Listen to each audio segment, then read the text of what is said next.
आपको बताना है, आपके लिए पहला प्रश्न है, बताना है कर्णभार नामक के रचनाकार हैं।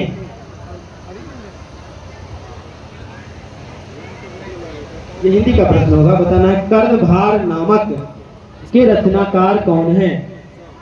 हाँ, बिल्कुल सही जवाब है। दूसरा प्रश्न आपको बताना है, यहाँ से एक ऑडियंस भी होगा आपके साथ, बताना है कवि किसका शानदार लबादा गिर जाने की बात करता है। आपका उत्तर गलत आया है, आप सुधार सकते हैं, 10 सेकंड का समय देते हैं। क्वेश्चन को एक बार फिर से सुनिएगा, कवि किसका शानदार लबादा गिर जाने की बात करता है। समय आप 5 सेकंड बचा हुआ है, बताना है कवि किसका शानदार लबादा गिर जाने की बात करता है।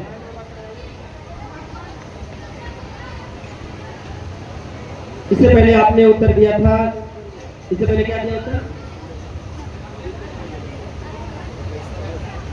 जनता का, और अभी कहा है भगवान का। आप एक बात बताओ, ये जनता का आपका एक उत्तर है, भगवान का, दोनों में से किसको लॉक किया जाए?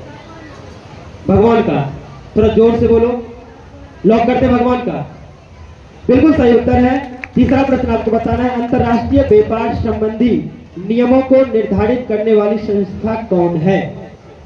अंतरराष्ट्रीय व्यापार संबंधी नियमों को निर्धारित करने वाली संस्था कौन है।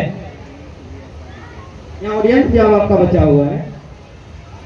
अंतरराष्ट्रीय व्यापार संबंधी नियमों को निर्धारित करने वाली संस्था कौन है। समय समाप्त हो जाएगा तो आपको ऑडियंस भी नहीं मिलेगा, इसलिए समय रहते आपको ऑडियंस भी दे देना है। ऑडियंस से रवीन कुमार,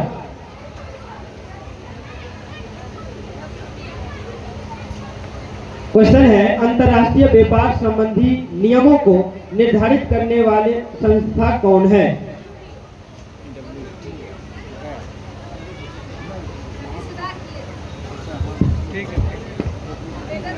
ठीक है क्या उसके साथ आप जाना चाहते हैं? उसने कहा है WTO, जाना चाहते हैं?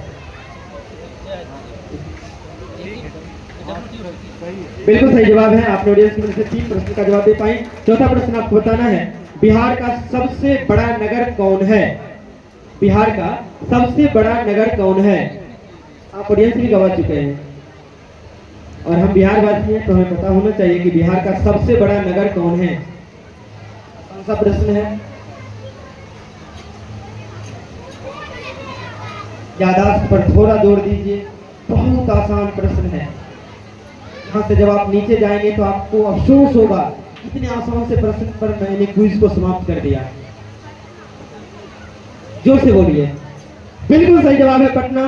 5वां प्रश्न आपको बताना है, किसी पदार्थ को ऑक्सीजन की उपस्थिति में जलने की अभिक्रिया क्या कहलाती है।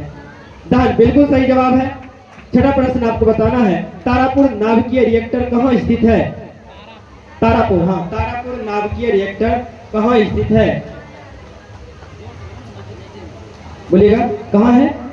महाराष्ट्र, बिल्कुल सही जवाब है। 7वां प्रश्न आपको बताना है, किस पत्रिका ने रातों रात वर्नाकुलर प्रेस एक्ट से बचने के लिए अपनी भाषा बदल ली। एक पत्रिका थी जो वर्नाकुलर प्रेस एक्ट से बचने के लिए रातों रात अपनी भाषा बदल ली थी, उस पत्रिका का नाम बताना है आपको।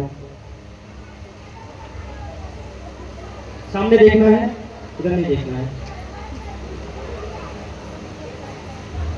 किस पत्रिका ने रातों रात वर्नाकुलर प्रेस एक्ट से बचने के लिए अपनी भाषा बदल ली थी। और आपका समय समाप्त होता है। आप अगले बार अच्छी तैयारी करके आइएगा।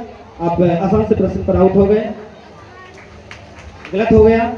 अगले प्रतिभागी, इसका आंसर ऑडियंस जानते हैं?